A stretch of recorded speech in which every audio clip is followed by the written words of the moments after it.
My name is Brittney, and today I plan to inform you the rules, positions, and ways of soccer. Today my goal is to help you understand the game of soccer a whole lot better.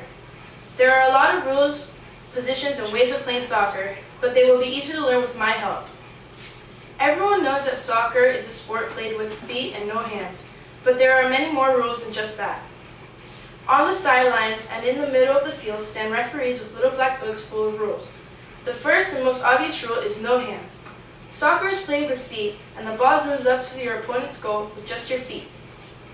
If a hand touches the ball, the referee will blow his or her whistle and call handball, which allows the other team to regain the ball and have a free kick from where the handball was called. If the handball is inside the goal box, then the same thing happens, except for instead of the free kick, it turns into a penalty kick. You might be wondering, what is a penalty kick? Well, it is this. A penalty kick is when the ball is placed at the top of the goal box and only one person can have a chance to score. Basically, it is a one-on-one situation between the goalie and the opponent. If the ball goes into the net, then the opponent of the goalie receives a point for his or her team. Penalty kicks do not just happen with handballs. They are also called when there is a foul. Speaking of fouls, there are two colored flags within soccer that concern fouling. These flags are yellow and red. They have both different meanings.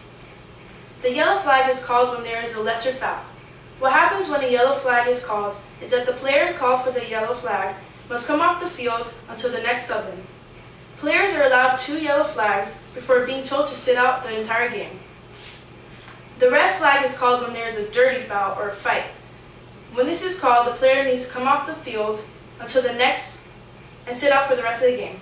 Along with that, the player has to sit out for the next 2 games that their team participates in. Some of the fouls in soccer are a high kick, which is when a player is going for the ball in the air and his leg goes over the hips. Sort of like this. Pushing from behind. When 2 players are going for a ball and one of the players gets too rough from behind. Tug you. When 2 players are going for a ball and one of the players tugs on the uniform. Slide tackle. Slide tackling is allowed if the player is only going for the ball. However, if the player hits the other player and harms them, then he will get a flag. However, before you could put all these rules into play, you need to understand positions of soccer.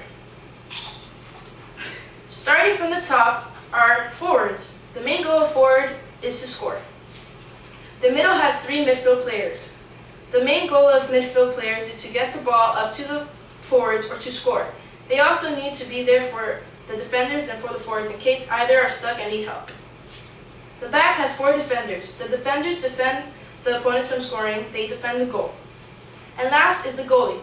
The goalie is a player that stands before the net and can use his or her hands to block the ball or pick it up before it goes into the goal.